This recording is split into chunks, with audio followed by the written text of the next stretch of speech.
প্ৰদৰ্শন কৰাটো এক অতি সৌভাগ্যৰ কথা আৰু তেওঁক আমি অভিভাৱক ৰূপে আমি সকলোৱে অধ্যক্ষ হিচাপে পাই গুৰুৰ কৰ্মৰাজিক তেওঁ এইদৰে প্ৰচাৰ কৰাৰ বাবে আমি তেওঁৰ ওপৰত ধন্যবাদ। এতিয়া ইয়াৰ পাছতেই শ্ৰী প্ৰাপ্তি হাজৰিকাই তেওঁৰ মৰমৰ বাইদেউ শৰ্মিলা বাইদেউক এখনি গামোচাৰে সম্বৰ্ধনা জনাব। হাজৰিকা অতি মৰমৰ বাইদেউ, তেওঁলোকে খুব মৰম কৰে আৰু অভিভাৱিকা হিচাপে ময়ো দেখি আহিছোঁ ছাত্ৰীসকলে তেওঁক ইমানেই মৰম কৰে যে তেওঁ কেৱল গুৰুৱেই নহয়, তেওঁলোকৰ বন্ধু। প্ৰতিটো কথাই বাইদেউৰ লগত আলোচনা কৰে আৰু খুব মৰম কৰে বাইদেউ নিজৰ ছাত্ৰীসকলক।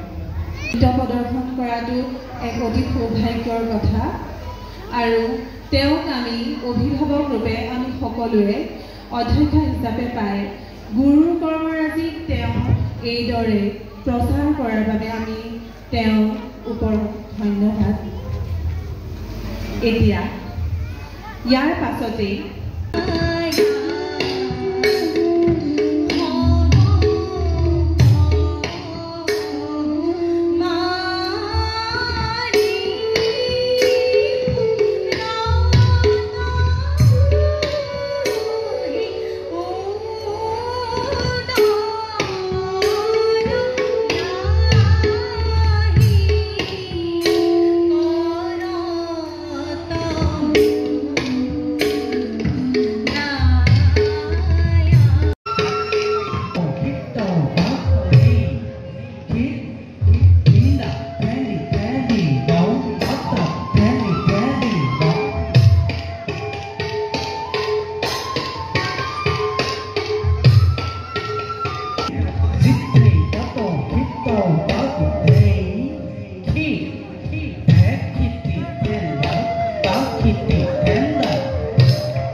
চতুৰ্থতে যদি আমি আজি এই অনুষ্ঠানভাগ এই স্থানত প্ৰদৰ্শন কৰিবলৈ আমাক চেকনি ধৰা ৰাইজে এই সুবিধাটো নিদিলেহেঁতেন, তেতিয়াহ'লে আমি আপোনালোকৰ আশীৰ্বাদ আৰু মৰম চেনেহ ল'বলৈ সক্ষম নহ'লোহেঁতেন। সেয়েহে এই চেকনি ধৰা গাঁৱৰ ৰাইজে ৰংগমঞ্চৰ লগতে নামঘৰৰ ওচৰ পাজৰ সকলোলৈকে আমি শলাগৰ শৰাই আগবঢ়াইছোঁ। আয়োজন কৰা হৈছিলে। সেই কৰ্মশালাখনি জুলাই মাহৰ 2 তাৰিখৰ পৰা অনুষ্ঠিত হৈছিল আৰু আজি 9 তাৰিখে ইয়াৰ সামৰণি অনুষ্ঠান অনুষ্ঠিত হৈছিল। আমাৰ কৰ্মশালাখনিত প্ৰশিক্ষক হিচাপে আমি আমন্ত্ৰণ কৰি আনিছিলোঁ সত্ৰীয়া সংস্কৃতিৰ সাধক মূল কমলাবাৰী সত্ৰৰ শ্ৰদ্ধাৰ পৰমানন্দ কাকতি বৰবায়ন দেৱক, আৰু তেখেতে আমাৰ ছাত্ৰ ছাত্ৰীসকলক খুব সুন্দৰকৈ প্ৰশিক্ষণ দিলে। আমি তেখেতৰ ওচৰত নথৈ আৰু আমাৰ ছাত্ৰ ছাত্ৰীসকল তেখেতৰ ওচৰত এইকেইদিনতে শিক্ষা গ্ৰহণ কৰি যথেষ্ট উপকৃত হৈছে বুলি মই ভাবিছোঁ। আৰু আমাৰ যি নৃত্যৰ কৰ্মশালা আছিলে, সেই নৃত্যৰ কৰ্মশালা সত্ৰীয়া নৃত্য প্ৰধানকৈ, আৰু তাৰ ওপৰত বৰগীতত যি অভিনয় প্ৰদৰ্শন, সেই অভিনয়ৰ ওপৰতো এই কৰ্মশালাত শিক্ষা দিয়া হৈছিল। আৰু আমাৰ এই কৰ্মশালাখনিত প্ৰায় 36 গৰাকী ছাত্ৰ ছাত্ৰীয়ে অংশগ্ৰহণ কৰিছে।